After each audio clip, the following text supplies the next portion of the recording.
So Steve and I are nomadic, for those of you who don't know. And so I thought I would share just a few of our adventures with our nomadic lifestyle before we get going. So this is the trip we took last Wednesday, which is to Durham, home of Durham Cathedral. And this building was built in it was started in like 1099 to like 1167 or something like that. So it's one of the oldest cathedrals in England, and it's largely untouched, which is part of what is so cool about it. Durham, by the way, is north of York, about 20, 30 miles. Yeah. It was a 45-minute train ride from York Station, so maybe a little further. Yeah. But it's definitely deep in the heart of Yorkshire. Yeah.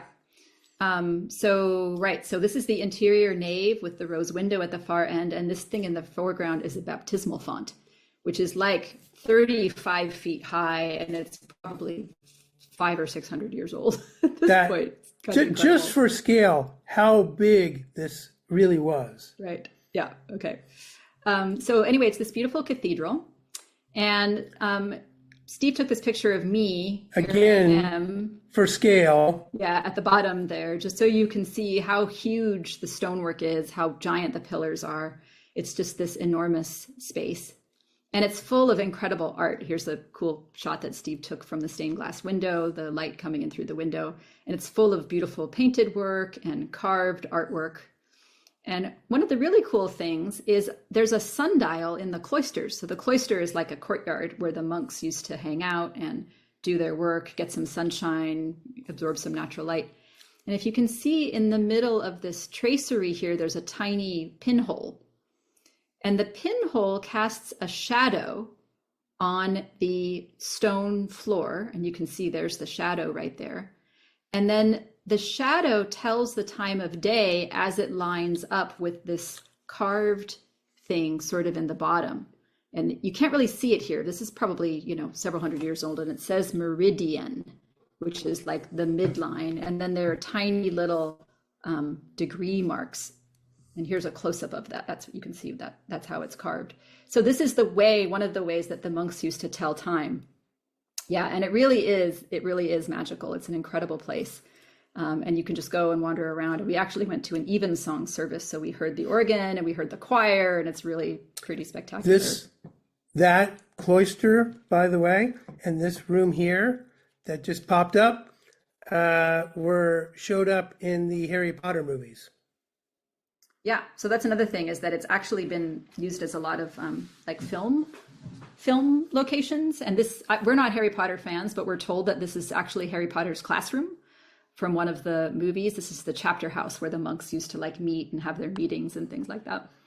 And then Avengers Infinity War, where Thor went to intervene with his older self, was also at this location. Yeah. So it's a place where a lot of movies have been filmed. So that was super cool. And then the other thing we did last week was we went on a walk around the grounds of Castle Howard. And Castle Howard is a big manor house that's not too far from here, about 20 miles.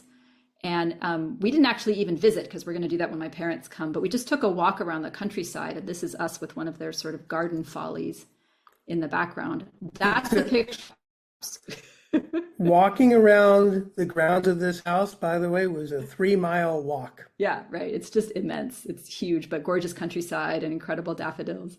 I see you, Miriam, there saying you're a huge Harry Potter fan and you went to Harry Potter and the Cursed Child Play. I don't know.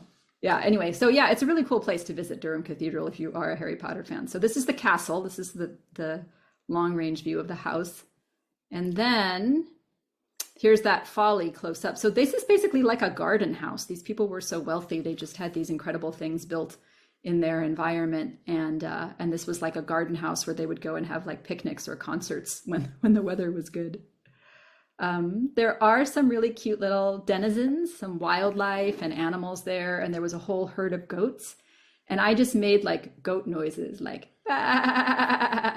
and then the goats all wandered right over to the fence. They wanted to see. They really did. Yeah, it was really funny.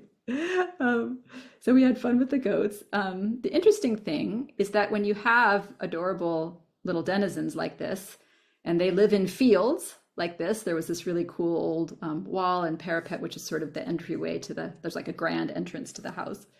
Then you get warning signs like this, which say, caution, cows with calves, caution, guard dogs on patrol, bull in field, take your safety seriously, be aware, be prepared, be respectful. When we were here, we saw none of these animals. Right.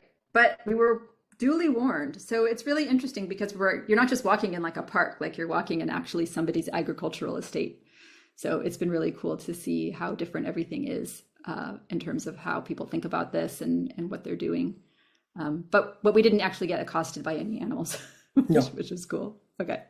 All right. So that's the quick, like, what have Steve and Robin been up to in the last few days? And now I think we're moving on to the actual lecture. So what are Schumann resonances? And I'll be honest and say I didn't know very much about them until quite recently when somebody asked a question about this. And I was like, she said, how does Schumann resonances affect your natal chart? And I'm like, well, I have never heard of those and I have no idea. So let me do this research and I will get back to you. And today is